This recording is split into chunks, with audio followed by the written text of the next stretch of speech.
Noticed an ad for American Airlines. It showed a pilot dwarfed by a giant engine, on a huge airplane. And the picture was really cool and it caught my attention. It was a good ad. And the caption in large type read, "Everyone needs a good wingman." And then in smaller print it read, "American Airlines is proud to support Lambda Legal." I thought about that ad when I was beginning to think about what I wanted to say or how I wanted to say thank you this evening. So I went to the dictionary to learn a little bit more about the term wingman.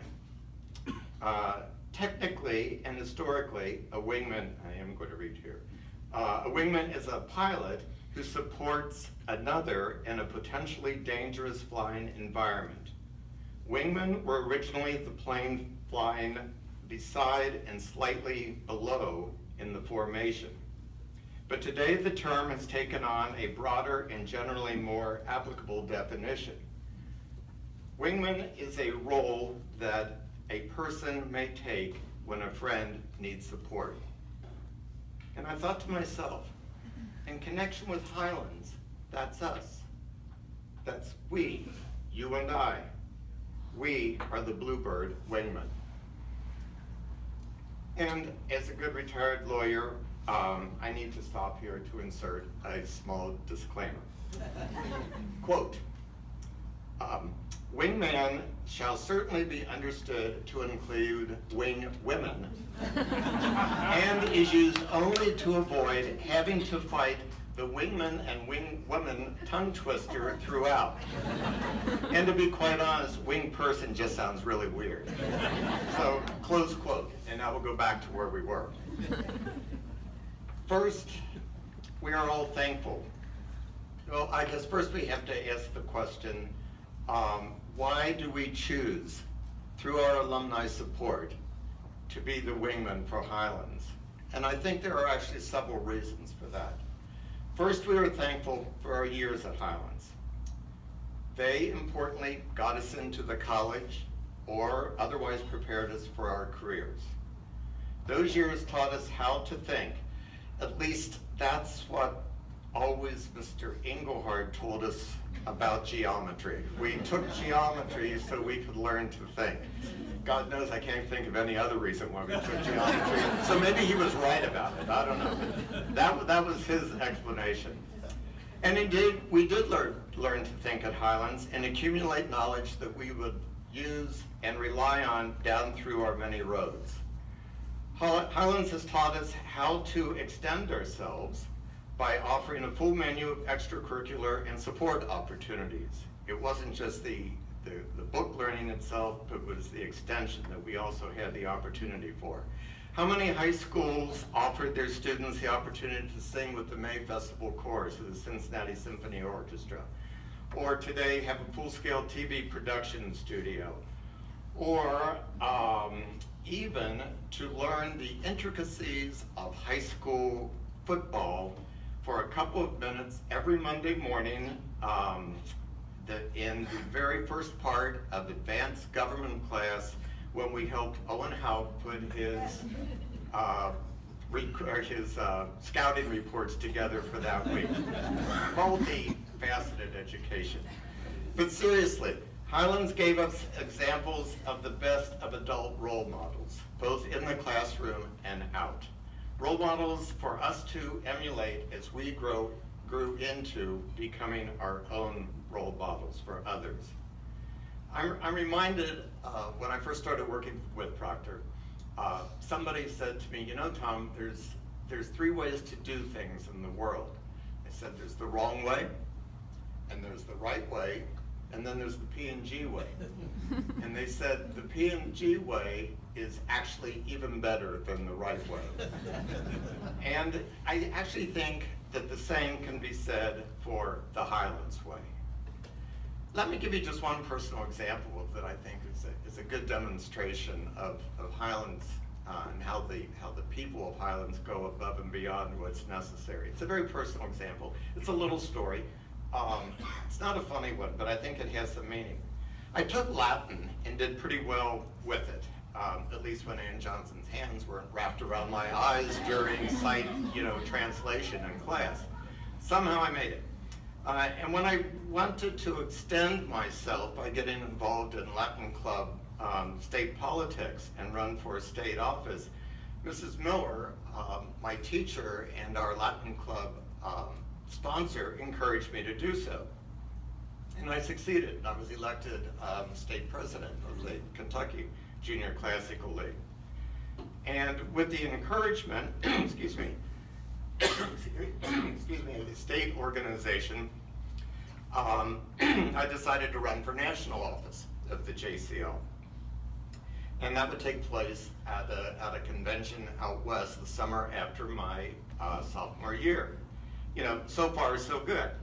At the time, the National JCL had 110,000 students, so it was really a great organization to be a part of, and I was looking forward to it.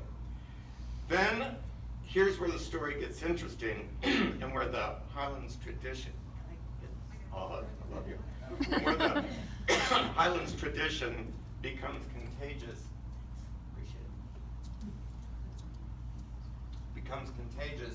and even more meaningful, because we found out that the organization rules required that my teacher and my local sponsor accompany me and be at the convention. It doesn't sound like a problem, except that Mrs. Miller was retiring at the end of my sophomore year, so she would no longer be my sponsor or my teacher. The school had hired a wonderful lady by the name of Hazel Gervin, who had been teaching Latin in the Newport school system, for a lot of years. I didn't know Miss Gervin. Miss Gervin certainly didn't know me, but Mrs. Miller went to Miss Gervin, and perhaps others at Highlands also, and asked her to give up 3 weeks of her summer vacation to serve as one of 3 chaperones, to serve as a chaperone on one of 3 buses going out west to a Latin convention in Bozeman, Montana, so that I could run for national office. And she did. She did. And Mrs. Miller, in asking her, and Miss Gervin, in accepting this extra responsibility, still to this day in my mind are true examples of what the Highlands spirit was, and what the people of Highlands are willing to do to go above, the norm by far. I'm sure that each and every one of you have your own similar stories of what Highlands has done for you, your own examples of how you've seen they've gone above and beyond what we're now calling the Highlands way. But more than that, my student years at Highlands were 50 years ago. They were important to me, but most wingmen don't become wingmen just to say thank you for the past. Remember that definition we talked about. A true wingman is there to offer and provide support for the present. Highlands took care of us, and we want to guarantee that Highlands continues to care for its students of today and for the tomorrows to come. We all remember, I'm sure, Commander Spock's wonderful phrase, live long and prosper. That's exactly what I think all of us want Highlands to do. The hugely successful new campus, so strongly supported by the Foundation and Alumni Association, provides the physical facilities for the prosperous tomorrows. But as times change and new wants and necessities come along, we as alumni must stay vigilant and willing to be there when the needs arise. Things change so fast in our world today. We must be watchful alumni to guarantee that the core principles that have made and make Highlands the school it is will always remain. Now, that sounds like the ending, but it isn't. I can't leave without a very quick word about my years doing substitute teaching at Highlands. As many of you know, when I graduated from Highlands, I went to Vanderbilt, and then I went to law school at Michigan, and then I spent my career working at Procter & Gamble's legal division. And it was a great experience. When I left P&G after 25 years, I decided to try my hand at substitute teaching. And when I was leaving Procter, I'll never forget this. I stopped in to, I remember telling John Pepper's secretary, and John was the chairman of P&G at the time, that I was going to do some teaching. And I'll never forget looking at her. She looked up at me, and she smiled, and she said, you know, Tom, I'm really happy to hear that. Because in her view, the world, as she said, the world certainly needs more teachers than it does attorneys. and she was right. You know, she was absolutely right. So I would try to encapsulate my HHS teaching experience by simply saying it's definitely harder to be a teacher than it is to be a lawyer. Seriously. But I loved it. Each day was spent trying how to figure out to make the subject matter interesting and how to engage the students. You know, not just each day, but each period. And in some cases, not just each period, but each student, you know, because you had to sort of figure out, you know, what were they into? How can they relate to whatever it was you're trying to teach them on that particular day? And each class had its new challenges, including, I guess, the most often asked question, which was, Mr. Jones, you used to be a lawyer at P&G, right? How come you're not a lawyer anymore and you're a teacher? And I never had the best answer, but I think I was wise enough not to fall back on Mr. Engelhardt's, you know, old statement that you become a teacher so that you can teach kids how to think, and I wanted to be a part of that process. You know, I have to say that I'm not sure that the kids of today would have bought it quite so easily as we did with Mr. Engelhardt. Kids are much more willing to challenge today, and I think that's a great thing. And you only need to think of the Marjorie Stoneman Douglas High School students in Parkland, Florida, to realize, you know, the kind of students we have out there today, and I'm sure we have the same at Highlands.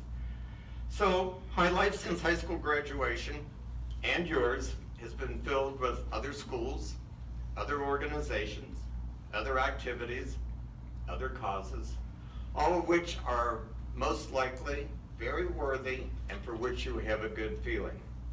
And by all means, you know, continue to support them or begin to support them. But I want you to walk out of here tonight with a special vision. I want you to close your eyes just for a moment and imagine a bluebird up in the sky. Now, it can be that fierce-looking bluebird that we see at our sports events, or it can be the more gentle bluebird that many of us grew up with. But it's a bluebird, and its wings are spread.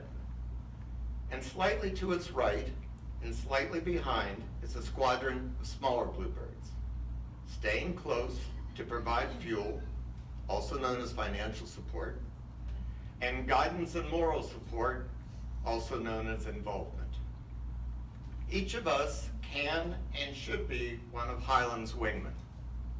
Because with us in formation, Highlands will continue to not just stay aloft, but to soar, confident in the knowledge that it has the support of its deservedly proud wingmen. Now, so far tonight, we've covered Civil War dead, an assault on a school administrator, multiple physical attacks on a totally innocent, always well-behaved, very conscientious student, an elderly Latin teacher held captive on a bus traveling the West for 3 weeks with hardcore toga-clad Latin students, some fake news about geometry teaching you how to think, and a crazy but most impressive formation of bluebirds flying high. You know, that's probably enough for one alumni dinner, so I should sit down. But before I do, I want to say once again, you know, from the bottom of my heart, thank you very, very much for this absolutely fantastic honor.